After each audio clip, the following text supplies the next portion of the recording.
Hello, wonderful people of the great World Wide Web. Welcome to another episode of my first big adventure, riding from Zagreb, Croatia, all the way to Morocco and exploring this amazing country. In this episode, I'm riding from Anergui all the way to Ouarzazate, often called the door of the desert. The journey takes me through some of Morocco's most stunning landscapes, with a touch of fuel anxiety, a dash of rain, and a whole lot of adventure. So, let's find out together what's next. I woke up early, knowing it's going to be a long day ahead, packed up the bike and hit the road. The first stretch was absolutely breathtaking, the Asif Melloul trek winding through the stunning Asif Melloul gorge all the way to Cathedral mountain. I was so blown away by this route I actually made a whole separate episode just for it. If you're curious, you can check it out by clicking the link in the top right corner. While staying in Anergui, I noticed a few handmade shepherd slings hanging on the wall. Out of simple curiosity, I asked the owner if he used them for hunting. We laughed, had a good chat, and before I knew it, he handed me one as a gift. At the time, I had no idea this gesture was rooted in Amazigh tradition. If a guest sincerely admires something, the host might offer it as a present, and depending on the context, refusing can even come off as disrespectful. Locals sometimes joke, careful what you compliment, because if you say, "Hey, nice teapot," you might just end up packing it in your bag. I only learned this after I got home, and to be honest, it made me feel a bit guilty. I wasn't trying to get anything, I just truly appreciated the craftsmanship. So now I have one more reason to return to Anergui someday, and next time I'll be the one bringing the gifts. Probably not a shepherd sling, though that's a tough one to beat, but definitely something special from Croatia. Asif Melloul is the river that begins high in the Atlas Mountains near Imsfrane and flows through some of the wildest, most remote landscapes in all of Morocco. The name Asif Melloul means white river in Amazigh, named after the clarity of its snow-melt-fed waters. It runs year-round, nourishing forests, small farms and wildlife, including some rare and endangered species. Over centuries, the river has carved out deep gorges and lush valleys, sculpting the land and sustaining life along the way.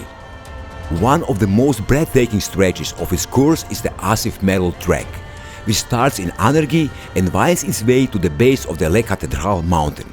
This route follows the river through the dramatic Asif Melloul gorge, cutting between the middle and the high Atlas ranges. But this isn't just a dirt road, it's a ride through geological time. The canyon walls are stacked with rock layers shaped by millions of years of tectonic movement. Along the entire trek, I only saw one car and crossed paths with two fellow adventure riders. Other than that, the traffic, pretty much non-existent. It's just you, the river, the cliffs, and maybe a passing Amazigh villager with a donkey or two, or a small mint patch growing quietly in the gorge shade. This was easily one of the most beautiful roads I have ever ridden. The river, the cliffs, absolutely stunning. I stopped more times than I can count, just to soak it all in, feeling honored to witness such raw, untamed beauty. At the same time, I was humbled by how tough this land is. It's not easy to live here. And yet, the Amazigh people don't just survive, they thrive. Their strength, pride, generosity and kindness left an even deeper mark on me than the landscape itself. And there it was, the Cathedral of Imsfrane, a breathtaking sight marking the end of this incredible trek and one unforgettable experience. My heart and mind were overflowing with joy I could barely put into words. But as majestic as the view was, it also slapped me back to reality. I didn't have a full tank of fuel, and yesterday, in the few towns I passed through, I couldn't find any gas. I developed a bit of fuel anxiety. My gas tank turned into a travel companion I didn't trust, always there, silently judging me. It all started after one brilliant moment of Himalayan-powered genius when I forgot to fill up before exploring Croatia's forgotten backroads. By the time I realized I was getting low on fuel, the gas stations were basically a myth. Ever since then, even with a tank that could outlast some camels, I turned into a paranoid squirrel whenever the needle drops below half. So yeah, my inexperience took the wheel for the next part of the ride. Spoiler alert, it wasn't the best co-pilot.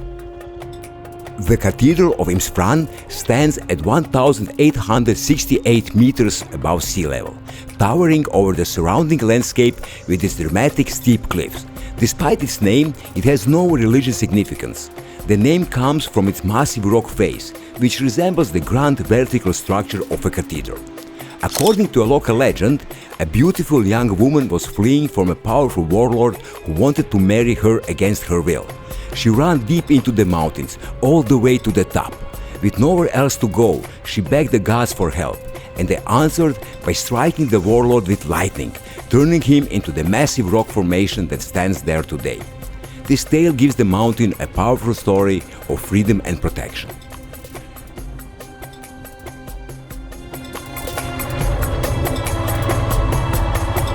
After taking a moment to admire and snap a few photos of the majestic Cathedral of Imsfrane, it was time to make a decision. Should I stick to my original plan and head south toward the Imsfrane Natural Bridge, a 250-kilometer ride to remote areas, and risk running out of fuel? Or should I play it safe and turn north, where Google Maps showed me the nearest gas stations? The dilemma was real. Even if I found a small, unmarked station along the southern route, there was no guarantee that they actually have fuel. Just the day before, I had tried in two decent-sized towns and came up empty. So the chances of finding gas in the tiny mountain villages weren't exactly promising.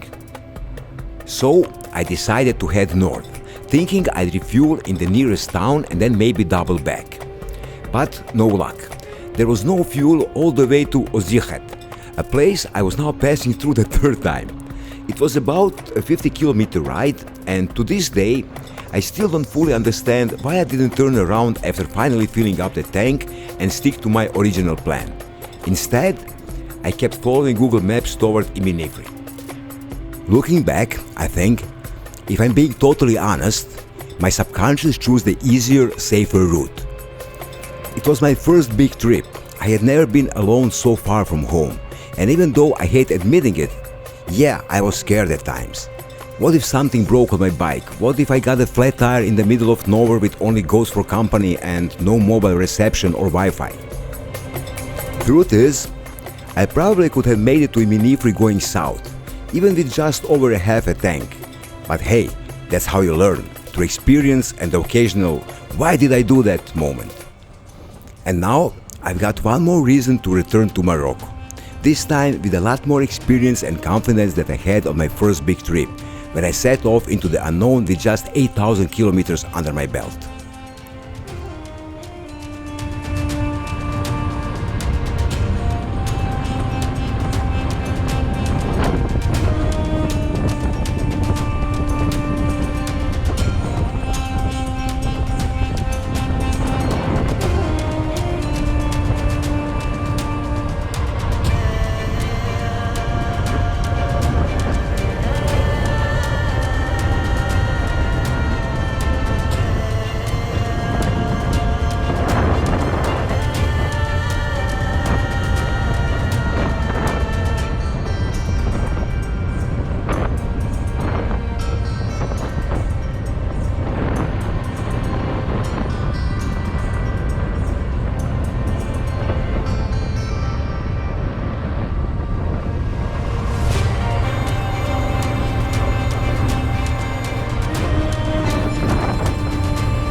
No matter which road I took, every single kilometer was an adventure in itself.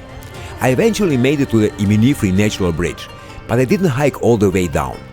It was already late afternoon, and I still had about 150 kilometers of twisty high atlas roads ahead if I wanted to reach Ouarzazate before dark. So instead of playing mountain goat, I had lunch and coffee with some friendly German riders and then hit the road again. And yep, That was another brilliant decision from yours truly. I could have stayed the night in a nearby town. The waiter and those German riders, who clearly had more sense than me, warned me about the incoming thunderstorms. I could have done the smart thing and admired the immensely natural bridge like a proper tourist the next morning, and tackled those 150 kilometers without pretending I was in some kind of time trial.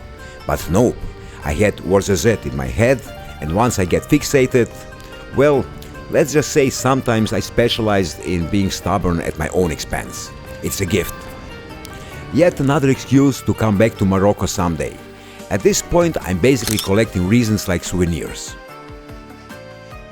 The ride to Ouarzazate through the high Atlas Mountains was an adventure all on its own. The range is simply breathtaking, and with dramatic clouds hanging low over the peaks, riding into dusk with the occasional thunder rumbling in the background, it felt like I was in the middle of an epic movie scene. For the next hour or two, it was the classic rain on, rain off routine, with temperatures dropping just enough to make me zip my jacket up to my chin and seal every single ventilation flap. It was chilly, it was moody, and it was absolutely unforgettable.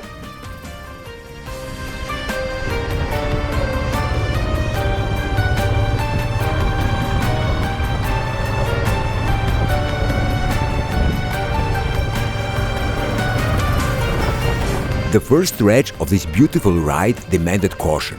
Wet roads, scattered rocks, and the occasional landslide kept me on my toes.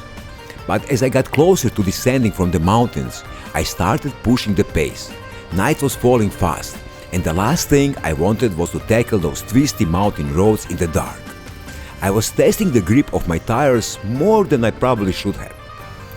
Even briefly thinking about finding a place to camp. But by then it was already too dark to safely explore any side trails or hidden spots to pitch a tent. So I kept charging ahead, determined to make it off the mountain before the night swallowed the road completely.